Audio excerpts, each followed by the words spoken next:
কথা মনত পৰিছে আমাৰ এগৰাকী মেম আহিছিলে আমাৰ লগত ল'ৰা এটাই বৰষুণ দি কাৰণে মেমে চাকটো জাষ্ট বাৰান্দাত থৈ দিছিলে সি চবকে দোকানত আই লাভ ইউ বুলি লিখি থৈ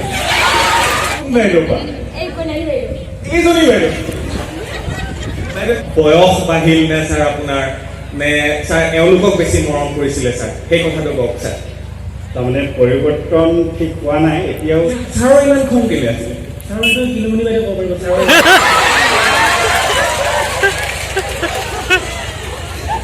হ'লেও তথাপিতো মই ক্লাছৰুমত যদি কোনোবা এটাই এইটো এনেই পিটি থাকে লগতে মোৰ মানে জানেই নহয় সম্পৰ্কীয় থাকেই গতিকে সেই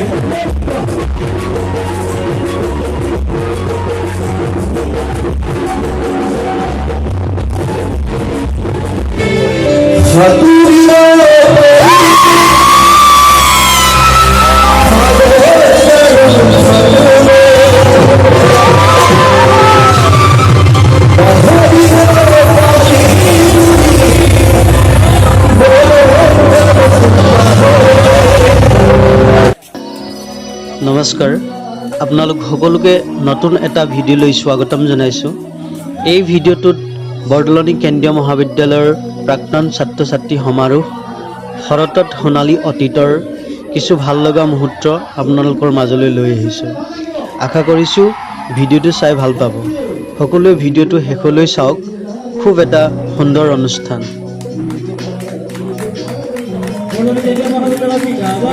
পুৱাৰ ভাগত পতাকা উত্তোলন স্মৃতি তৰ্পণ আৰু অনুষ্ঠানৰ মূল তোৰণৰ উদ্বোধন কাৰ্যসূচী সমাপন কৰা হয় দিনটোৰ পৰৱৰ্তী সময়ত অসমৰ জনপ্ৰিয় সাংবাদিক চক্ৰপাণি পৰাশৰ আৰু বিভিন্ন বিশিষ্ট ব্যক্তিৰ সমাহাৰেৰে অনুষ্ঠানটো সাফল্যমণ্ডিত কৰা হয় নিশালৈ অসমৰ জনপ্ৰিয় শিল্পী মৌচুম গগৈৰ সংগীতানুষ্ঠানেৰে দিনটোৰ কাৰ্যসূচী শেষ কৰা হয়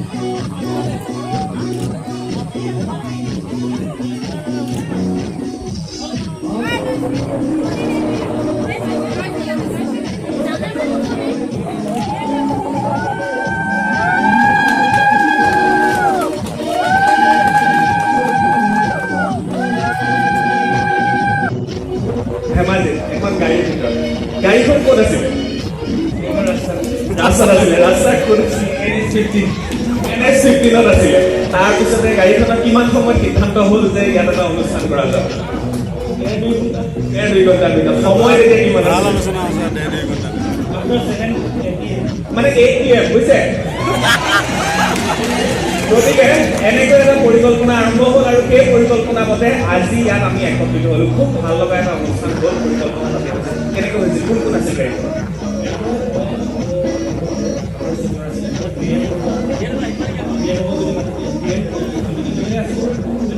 পাঁচবছৰৰ পিছত লগ পাইছোঁ গাড়ীখন দেৱৰী গাড়ী আছে সেইকাৰণে আপুনি জানে আৰু গাড়ীখন সেইকাৰণে বাৰে বাৰে কৈছোঁ 8 PM পিছত ছাৰহেড আছিলে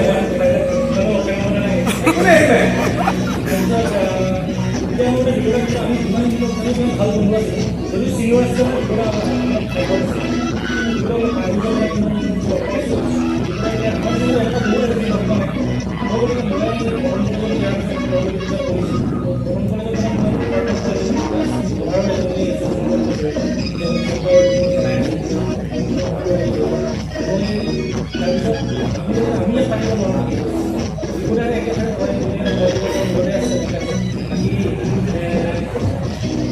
কথা হ'ল আমি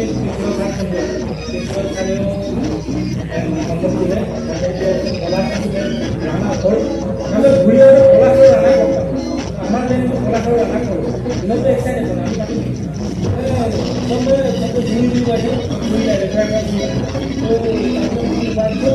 জান্দা ঘৰৰ নাম এটা আছে আমি গ্ৰুপত আছে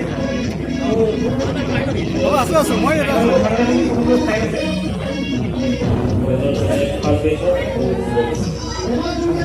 নমস্কাৰ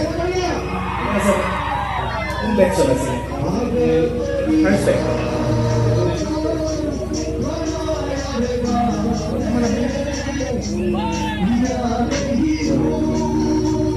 বেট পুৰণি স্মৃতি মোক ক'লে দেখি আছে পৰিৱৰ্তন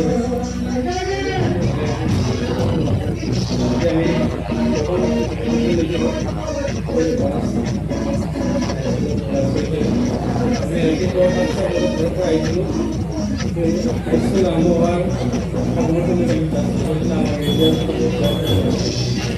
গাৰ্লছ কলেজখনতে কি হৈছিলে কওকচোন আগলৈ মই ধৰি আছোঁ এই প্ৰথম ক্লাছ হৈছিল কি মই প্ৰথম বছৰ নৱজ্যেষ্ঠ ষ্টুডেণ্ট এই দাদা মোৰ চিনিয়ৰ মই আহিছোঁ ইয়াত প্ৰশাসনত আহিছোঁ আৰু দাদা আছে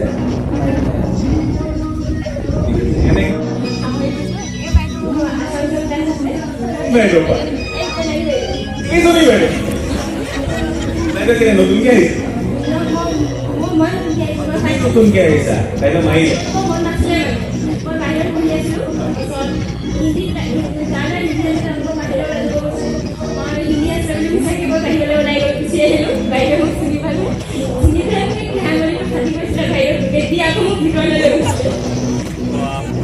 ভাল ভাল ভাল আছিলে এতিয়া ভাবিছে কিমান দিন হ'ল ওলাইছে কি বছৰ হ'ল শুকালে চাগে না ইয়াত থাকি গ'ল আৰু অন্তৰত থাকি গ'ল আজি বাইদেউক এনেকৈ কৈ দিয়া চৰি বাইদেউ বুলি বাইদেউ ক্ষমা কৰি দিয়ক আৰু বেলেগ বেলেগ ছাৰ বা বাইদেউৰ নাম সকলোৰে বেলেগ বেলেগ থাকে ন কোনোবাই কৈ দিব পাৰি নেকি এতিয়া মেম আহিছিলে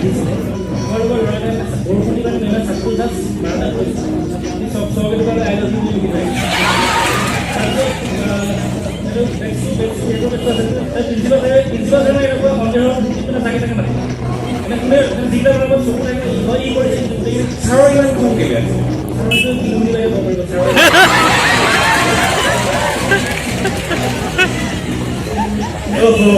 এনেকুৱা কথা ওলাই গৈ থাকিলে দিগদাৰ হ'ব মই মানে যি মন যায় তাকে কৈ দিওঁ মই সেইকাৰণে নিমৰ মানে মেইন নিমাৰ বনি যাওঁ মানে কেতিয়াবা ক'ৰবাত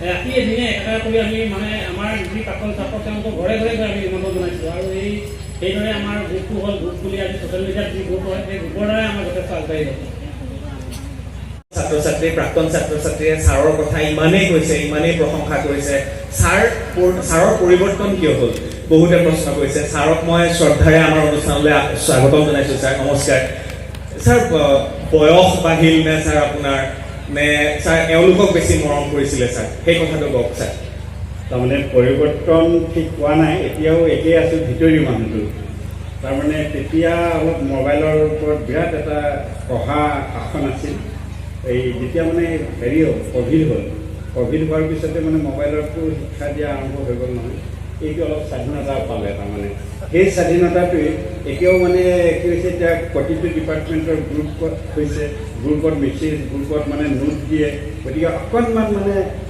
কণ্ট্ৰল আহিছে হ'লেও তথাপিতো মই ক্লাছৰুমত যদি কোনোবা এটাই এইটো এনেই টিপি থাকে লগতে মোৰ মানে জানেই নহয় সম্পত্তিডাল থাকেই গতিকে সেই সম্পত্তিডাল মানে দুই এটুক উঠে মই এতিয়াও ব্যৱহাৰ কৰোঁ গেটখন বন্ধ কৰা হয় কিন্তু অলপ কম হৈছে এতিয়া কম হৈছে কিন্তু এখন কৰিম তাৰমানে কি হৈছে গেটখন অকণ মানে গণ্ডগোল আছিলে যেনি অলপ ওলাই যোৱা এতিয়া গেটখন একদম ভালকৈ বনাই দিছোঁ এতিয়া আৰু কেনেকৈ বনাব এইবাৰ আৰু কঠোৰ হ'ব গতিকে মোক সকলো আমাৰ শিক্ষক তথা আমাৰ ছাত্ৰ ছাত্ৰীসকলে সহায় কৰিব আমি ছাত্ৰৰ ভাল এটা বাতাবৰণ ভাল ৰিজাল্ট বিচাৰোঁ মানুহক কৰাব বিচাৰোঁ সেইকাৰণে কষ্ট কৰাৰ কাৰণে সকলোকে মই আহ্বান জনাইছোঁ আজি আপোনাৰ কেনেকুৱা লাগিছে এওঁলোকক ইয়াত দেখা পায় একো একোজন প্ৰতিষ্ঠিত সকলো কোনোবা শিক্ষয়িত্ৰী কোনোবা বিভিন্ন ডিপাৰ্টমেণ্টত আছে আজি কেনেকুৱা লাগে ছাৰ তাৰমানে এইসকল ক'বলৈ গ'লে নামে সেতি হয়তো মই প্ৰায়খিনিয়ে জানো আগৰ ছাত্ৰ ছাত্ৰীখিনি প্ৰায়খিনি নামে সৈতে তেওঁলোকৰ একেবাৰে ঘৰৰ গোটেই অৱস্থা হৈছে জানো গতিকে আৰু আজি বহুত দিনৰ মূৰত তেওঁলোকৰ প্ৰায়সকলকে পাইছোঁ নিশ্চয় মোৰ বুকুখন বহুত ডাঠ লাগিছে আৰু এওঁলোকক লৈ নিশ্চয় আগবাঢ়ি যাম আগবাঢ়ি আছোঁ এওঁলোকৰ লগতে গতিকে খুব ভাল লাগিছে আমাৰ ছাত্ৰসকল প্ৰায়সকল বহুত বেছি ডাঙৰ প্ৰতিষ্ঠিত নহ'লেও মানে তেওঁলোকে নিজৰ পৰিয়াল ধুনীয়াকৈ চলাইছে। গতিকে এই বাতৰিবিলাকে আমাক মানে সাহস দিছে। কালৰ আপোনাৰ ছাত্ৰ বা ছাত্ৰী আজি আপোনাৰ সহপাঠী ছাৰ, সেইটো কেনেকুৱা লাগে ছাৰ? হয়, এতিয়া আমাৰ কেইবাজন আছে। আমাৰ বীৰেশ্বৰ বৰা ছাৰে সভাপতি, তেওঁৱে আমাৰ এয়া মহাবিদ্যালয় অসমীয়া বিভাগত তেওঁ পাঠদান কৰি আছে। আৰু কেইবাজনো ছাত্ৰ আমাৰ এডুকেশ্যন ডিপাৰ্টমেণ্টৰ কেইবাজনো আছে। তাৰপিছতে অহা নাই কেইবাগৰাকীও ইয়াতে ছাৰে পঢ়াইছিলে ন? মোক পঢ়াইছিলে। মই এই মহাবিদ্যালয়ৰ অনাৰ্ছ বিভাগৰ প্ৰথম ষ্টুডেণ্ট আছিলোঁ। মোৰ ডিপাৰ্টমেণ্টত অকল ময়ে আছিলোঁ। মোক পঢ়োৱা বাইদেউ অকল এগৰাকী আছিলে, এতিয়া উঠি গ'ল, কল্যাণী বৰুৱা বাইদেউ আছিলে। আৰু ইয়াৰ পৰা বাকীসকল বেলেগলৈ গ'ল। মই এইটো প্ৰশ্ন আপোনাকো সুধিম, এইগৰাকী শিক্ষকে আপোনাক পঢ়াইছিলে, এতিয়া তেখেতৰ লগত একেলগে শিক্ষকতা কৰি আছে, মানে সহকৰ্মী, সেই বস্তুটো আপোনালোকে কেনেকৈ? এই বস্তুটো মই মোৰ শিক্ষাগুৰু হিচাপে মই জ্ঞান কৰি আহিছোঁ, আৰু মই মোৰ ভগৱান হিচাপে মই ভবা নাই। যিহেতু অধ্যক্ষ ছাৰ মোৰ পিতৃতুল্য, মই পিতৃ হিচাপে মানি আহিছোঁ। ধন্যবাদ ছাৰ। এটা লাষ্ট প্ৰশ্ন কৰিম ছাৰক মই। ছাৰ, আগতে এওঁলোক যেতিয়া আছিল তেওঁলোকে নিশ্চয় চাইকেল লৈ অহা যোৱা কৰিছিলে স্কুললৈ, চাইকেল লৈ অহা যোৱা কৰিছিল। ছাৰ, আপোনাক দেখিলেতো তেতিয়া চাইকেলৰ পৰা নামি দিছিল। এতিয়া আমাৰ যিসকল আহে তেওঁলোকে বাইক লৈ আহে, ছাৰ বাইকৰ পৰা একে চাপে নামেনে ছাৰ? এতিয়া মানে এনেকুৱা হৈছে, তেওঁলোকো বাইক লৈ আহে, ময়ো গাড়ী এখন লৈ অহা হয়। গতিকে ঠিক যি নহ'লেও তেওঁলোকে কিন্তু শ্ৰদ্ধা ৰাখে, মূৰ দোৱাই, সেইটোৱে ভাল লাগে। আৰু ময়ো মানে এইডোখৰত অহাৰ লগে লগে মোৰ গাড়ীও মানে স্পীডটো কমে। কোনোবা ক'ৰবাত পুলত বহি আছেনে, কোনোবা ক'ৰবাত কথা পাতি আছেনে, দোকানত সোমাই আছেনে, সেইবিলাক মই অকণমান চাই আহোঁ। আৰু কোনোবা যদি আগতে ওলাই গৈছে তেতিয়া তাক ধৰি আকৌ ঘূৰাই আহোঁ। গতিকে সেইখিনি থাকে। আগতে আপোনাৰ বাইকখনৰ চাইলেঞ্চাৰৰ শব্দটো বেছি আছিল ছাৰ। আছিলে তেতিয়া বোলে আপুনি অহাৰ খবৰ পাই চব কামে কাজে যাইছিল। হয়, এটা আছিলে RX 100 আছিলে, তাৰ মাতটো বেছি আছিলে।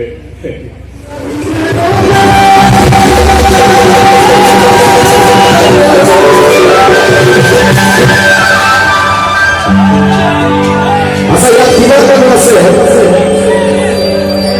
আমি মিচিং বিভাগ বুলি কওঁ, অসমীয়া মিচিং বুলি কোৱা নাই। আলিয়া লিগাটো সকলোৱে জানে নাই? যদি জানে এবাৰ চিঞৰি দিয়কচোন।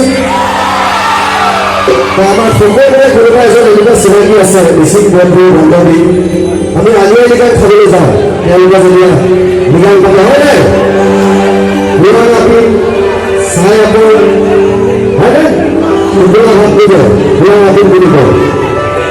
তো তাকে গীত গাইছিলোঁ 2008 চনতে 7 চনত ডিচেম্বৰ দিনত।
ভাল লাগিব।